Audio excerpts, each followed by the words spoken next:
what's going on while she was arguing with the lady. And I'm just like, serves you right. Because what she thought they were doing to her son, but like, what's the rudeness for? And just start to just like do this comparison that I find so stupid. And if you have a problem with how people do things in their country. Charlie, a lady is saying that if you are a foreigner who wants to visit Ghana and you cannot adapt to the culture and respect the people, please don't step foot in Ghana. Don't step your foot in Ghana, please, we beg you. And I agree with her totally. Like this thing, it is becoming too much on the internet. Foreigners who have visited Ghana and are living in Ghana, but all the time talk bad about Ghana is just crazy. I have some people that I'm like, they are in my face right now. And also I have other foreigners sharing their experiences living in Ghana. Don't forget to like, don't forget to subscribe. Let's go into the videos, watch, come back and talk. Start to just like do this comparison that I find so stupid. And if you have a problem with how people do things in their country, then stay in your country. I find that a lot of people go into Ghana with very interesting expectations. Ghana is a beautiful country. I am so proud of my country. I love it. I never feel like I ever lack anything when I go to Ghana. Everything that I can find in America, I can pretty much find in Ghana. Ghana is safe. You know, a lot of other African countries are struggling with like safety. There's a lot of different issues that are going on, but it's a good country to go to if you want to experience Africa. Ghana is not America or Canada or wherever you're from or Europe. It's just not that. And there's certain things that you're going to notice when you go that are going to be different from what you're used to. You do not get the same experiences as wherever you live or where you come from. Even when I go to Europe, I've been to Europe many times, things are different. I can't expect America and Europe, and and the other way around, I can't expect Europe and America. Like that, it just doesn't work that way. So why is it that when people go to Ghana or when people go to different countries in Africa, they are so ignorant to the point where it's disrespectful almost. They're rude to people in Ghana. For example, there's an airport situation that I experienced that I'll go into. Rude to people at the airport, rude to service workers, restaurants. What's the point of traveling if you can't adapt to people's culture? Don't get me wrong, there may be some things that may frustrate you, but why put your anger out there or why be disrespectful to people? Like why do you need to be disrespectful? I went to the airport yesterday as I'm heading back to America, and I was taking the Delta flight. So it was across to Atlanta. It's a new flight that they recently started last week for the holiday season. And when I checked my bags in, they let me know that there's going to be an additional screening at the gate. No problem. Me being from America, I've seen it all. Me traveling Europe and all these other places, I've seen it all. I've been through additional screening before it happens. Sometimes America requires, when you're coming back into America from X, Y, and Z country, they require the country to do an additional screening at the gate. I've experienced it. So it was my turn. I got to the gate and they had fenced off the gate, the Delta flight. They fenced off the gate and they had tables lined up for additional screening. So you get there, they check your passport and your boarding pass, and they tell you to proceed to a table. You get pat down, they go through your bags, they check your bags and all that good stuff, and they let you go and sit down and wait for boarding. It was my turn. I respectfully went and did as I was told. And there was a mother and son that were in line behind me. So the son, it was his turn to get pat down and checked or whatever. And the mom was like kind of in her phone and she didn't like notice, I don't know, whatever, but she was waiting for her turn, but she was just kind of, so they're patting her son down and she comes out of nowhere and starts screaming, "What are you doing? What are you doing?" to the airport worker. And I was just like, okay, this is a lot. And even if you're confused, why are you being rude and disrespectful? Why are you yelling at the airport staff? What are you doing? Why? And they try to explain to her, like, this is a requirement for you to get onto this flight. This is required by the United States of America. What are you talking about? This, I didn't have to do this when I was coming to Ghana. I was just like, this has got to be a freaking joke. And that's the ignorance I'm talking about. I didn't have to do this when I came to Ghana. I didn't have to do this here, or we don't do this here. We don't do things like that. We don't do this like that. If you don't know something, or if you're confused, ask. It's so funny because when the lady was explaining to her that this is an American requirement, this is a TSA requirement for you to get onto this plane, to the lady, the gate attendant actually came on the mic at that moment and said, this is a requirement, the United States requirement. And, it was literally, when you're at the gate, they make announcements. That announcement was going on while she was arguing with the lady. And I'm just like, serves you right. Because what she thought they were doing to her son, but like, what's the rudeness for? And just start to just like do this comparison that I find so stupid. And if you have a problem with how people do things in their country, then stay in your country. That's really what it comes down to. Stay in your country. Don't go to other countries expecting them to do things the way you are used to. It doesn't work that way. That's what makes the Ghana or whatever country unique in their way. And that's why it makes America or wherever you're from unique in their own ways. And you're not going to find your country in other countries. That just doesn't work that way. But it's never like, I never go to Europe and yell at a service worker or something and say, why do you guys do this here? This is stupid. It shouldn't be this way. And if you're not ready to have an open mindset, don't go there. And you would think that people that travel are prepared to understand these things or have patience or have grace, but they don't. I guess my message is, just to wrap this all up, is when you travel, especially if you're going to Ghana, especially during this holiday season, this December, have some grace. Understand that you are not home. You're not in America. You're not in your home. You are in someone else's home. And that is how things are done. It's whether you like it or you don't like it. Now, don't get me wrong. Sometimes they'll try to test your buttons. And me being a Ghanaian, I understand that. But there's a way to approach it without being disrespectful. There's a way to understand things and correct things without being disrespectful or being ignorant. That's just my humble opinion. There is one thing that I have realized about Ghanaians, and that is they love it. They love it when online somebody speaks and praises the country or Ghanaians, right? But there is one thing that they don't like, and that is when somebody criticizes or has feedback. For people that don't know, I have been living in Ghana for some time now, and I create content, and actually my page grew really fast. I have noticed, because I talk about my experiences, and that sometimes is not all positive and nice, right? I talk about the real experiences that I have here in Ghana. I've noticed that being a content creator in the Netherlands is a very different thing than being a content creator in Ghana. If I talk about positive things here, Ghanaians will praise you.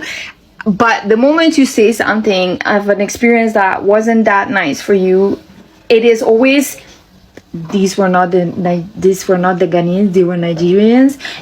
Go back to your country. So if you're thinking of creating content in Ghana and being real, please be aware that these are a few things that you can hear. So either, oh no, they were not Ghanaians, the gaslighting, either go back to your country, or what else do I get as well? Madam, just shut up.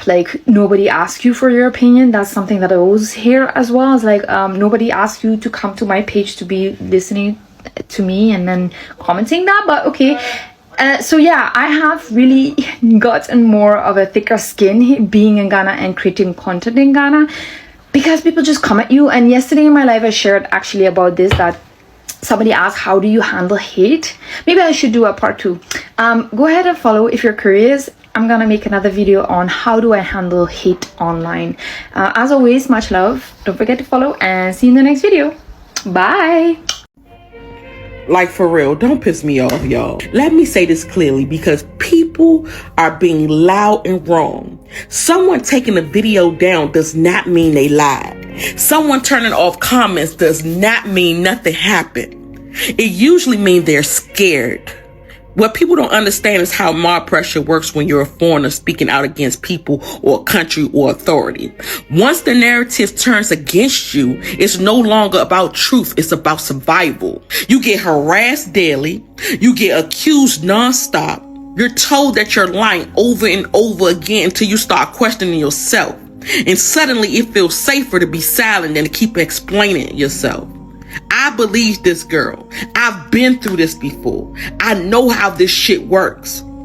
People keep saying, well, she was investigated and now she doesn't want to cooperate. Let me ask y'all something real simple. Would you cooperate if thousands of people were attacking you online and you felt unsafe? Let's lamp on that fucking question for a minute. Even the Americans acting dumb when it comes to this shit. Not cooperating doesn't mean you're guilty. It means fear, mental exhaustion, and safe protection. And you see, this is why a lot of victims don't speak up. Not just in Ghana, but anywhere that there's power, nationalism, and social pressure. When that collides, you don't know what to do. When the public turns hostile, the victim becomes the problem instead of the incident. Silence is often forced, not chosen. I've watched people myself back out from speaking. I've watched stories disappear. Not because nothing happened, but because the backlash became more dangerous than the truth. And instead of asking, why did you go quiet? You should be asking, what happened? What made her feel that she had to? Listen, y'all don't have to believe every story on the internet, but stop pretending silence equals guilt. Sometimes silence is self-defense. I'm gonna leave it with this. If you've never been in that position, you don't get to decide how someone survives it. I'm gonna see you guys in the next video. What you need when you go to Ghana, baby, and this is coming from someone who's lived in Ghana for over 3.5 months, baby. Bring those sunnies. Bring your makeup removal wipes, ladies. The makeup that you use on a daily basis. Bring that portable fan. Hot as hell. It's hot as St. Balls. Bring that comb for your hair, ladies. If you are wearing braids, make sure you bring that oil for that scalp. Bring your bonnet. At night, you good to go. When you're in the shower, you gotta make sure you got that shower cap perfume. Don't forget toothbrush. If there's a toothpaste that you love and adore, bring it, babe. Deodorant. You will not find the exact deodorant. Floss. Make sure you bring your soap. Razors. Even if you got the eyebrow, you know you're trying to shape with that unibrow, bring it, okay? Ladies, make sure you bring your feminine products. They will not have the exact brand and the exact type, but you will find something that's definitely comparable. Your lip balm. We don't want no dry lips in Ghana, okay? Sunscreen, sunblock, your face products, body oil, any sort of lotion that you use that you love. A converter, you can charge your phone. A portable charger, because you never know if your phone will die. Whatever sort of vitamins, medication, the pharmacy, they have everything. You literally go in there, you tell the pharmacy what you need, what your issues are. They're going to give you something that actually helps. And lastly, your gum. Get a big pack, okay? When I first come Ghana for like 3 months, I was very frustrated. Why am I frustrated? I will tell you. As soon as I first come Ghana, things are very, very slow. I'll go where they sell food. Do you know how they sell food? Go take in time. Go they attend to you like saying, you know they rush and sell food. If you know if you wait, go home. If you know you wait, go another place. But guess what? That is the best food in that area. If you like, go anywhere, and see the same pace they will give you. Nobody they rush past their shadow. You understand? Nobody is faster than their shadow. Everybody take their time. They take safety. They say. As I mean, why vets go? Because they are time for queue. Queue don't need long too much. Me why vets good. I mean go see vets come back. Because waiting, that will not be the best food I want job. You understand? So a lot of foreigners are saying Ghana is slow. Ghanaians are slow. But Ghana is slow for a reason. I tell you one thing. I don't like slowness. But well, as time goes on, I learn to adapt. I learn to be able to endure the slowness and live with it like that. That doesn't mean I'm slow. I'm a very fast guy. I like to do things fast. You understand? But one thing people don't understand is say Ghana is slow for a reason, and the reason is the fact that they are slow make it very, very peaceful. Because everybody working at their pace, nobody they rush anything, everybody take their time to do things. You understand? That is how life is. America way fast, sweet apple for America. Russia way fast, sweet apple for Russia. Nigeria way fast, sweet apple for Nigeria. You understand? Ghana is one of the most peaceful country ever. Know this and know peace. You're coming to Ghana, don't rush us. We need to rush. We need to take our time, do everything. Hey. Anyway, God bless Ghana, God bless Nigeria. Ghana, Nigeria, Presido. Peace. Listen, if you come to Dirty December for the first time, let me tell you something, how you do it. When you arrive, just chill the first 2 days. Just like calm down, relax. Then you do all your going out. Boom, boom, boom, boom. And then after that, you need to have a relax, chillax space before going back to the country where you came from. I used to come 3 weeks on the road. I used to go out. At that time I was drinking. And I would go back to work after like being like 6 weeks in Ghana or whatever, and I'd be so exhausted. So don't do it that way. A new vibe. The angels up in the clouds are jealous knowing we found something so out of the ordinary. You got me kissing.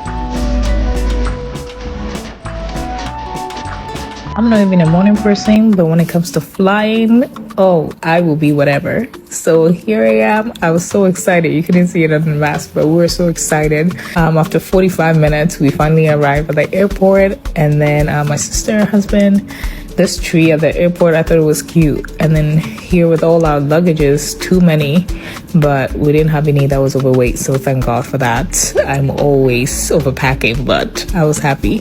Flying through America, oh my God. I had to involve my sister, but story for another day. And we saw these cute lollipops. We arrived at New York, and then we got something to eat. I got a spaghetti and a meatball. And then I thought the sunset was so cute. I usually don't like plain food, but this was an 8 out of 10. At this point, I just wanted to be on land. I was tired. So, I had to go talk to Captain Steve for a few minutes. He was so sweet. And then finally we were in Ghana, okay? Oh, so exciting. And we had to just quickly pass by Ayuemu to eat. That was what my sister got. And then this is what I got. It was so good. That your friend say, yum. Yes. It was so good. And that BB cocktail, my God. I need to ship more to Canada. That was so good. And we finally made it home. Thank you, Jesus, for safe travels.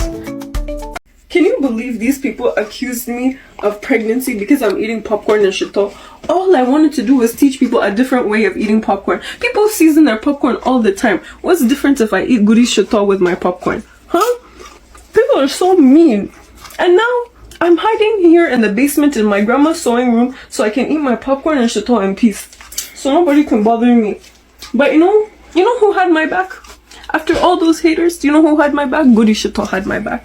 They even sent me free shito because they felt so bad for me. Everybody was making fun of me. Hey.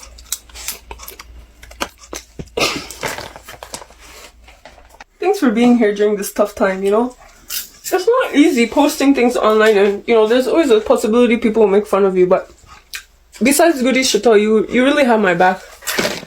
You're a great listener, In fact, I haven't even allowed you to try some. You should try it. I'm so sorry. I'm so sorry.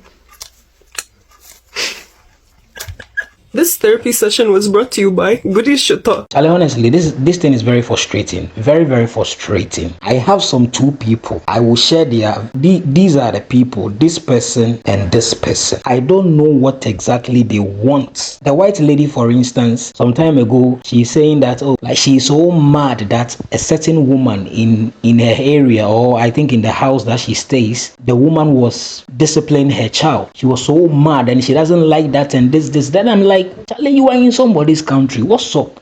And this other woman too, she's an African American. Charlie, she's been saying bad things about Ghana day in, day out. Like, if you are comparing the good things that she has said about Ghana and compare it to the bad things that she has said, I'm telling you, it's like 80% bad things and 20% good things. And she's someone that she came to Ghana some time ago. She did the same thing, went back and came back again. My question is, why did you come back to Ghana? We have a lot of African countries. Why didn't you go there? And you come back and you are still talking bad about the country. Like what? Ghana is not America. This is what we all the time say. Ghana is never America. Don't expect whatever you were experiencing in America in Ghana. I don't understand why these people, Charlie, it's just crazy. I don't even understand them. If you want the American lifestyle or whatever you are, or that's what you are expecting, just live in America, stay in America. Africa, they've said bad things about Africa for so long, and we are trying so hard to redeem our image. And you as a black person, African American, you will travel from America, come to Ghana and just start saying bad things. It's like we don't even have any good thing in this country, but you are living here too. I don't even understand them. It's like, Charlie, you don't even understand. Charlie, ya bromo, it's too much. Like, it is too much, ya bromo. They should just just leave. And I really like the way people on the internet, like Ghanaians on the internet all the time, when some of these people start complaining. Even this recent assembly I see here between these African American here, she came here and trying to destroy the name of Ghana and dirty December or whatever. No. These two people that I'm talking about, they are still supporting this girl. Police are inviting this. I'm telling you, they are still supporting. There are videos, there are things that I've seen. They are still supporting these same two people. Charlie, thank you so much for watching.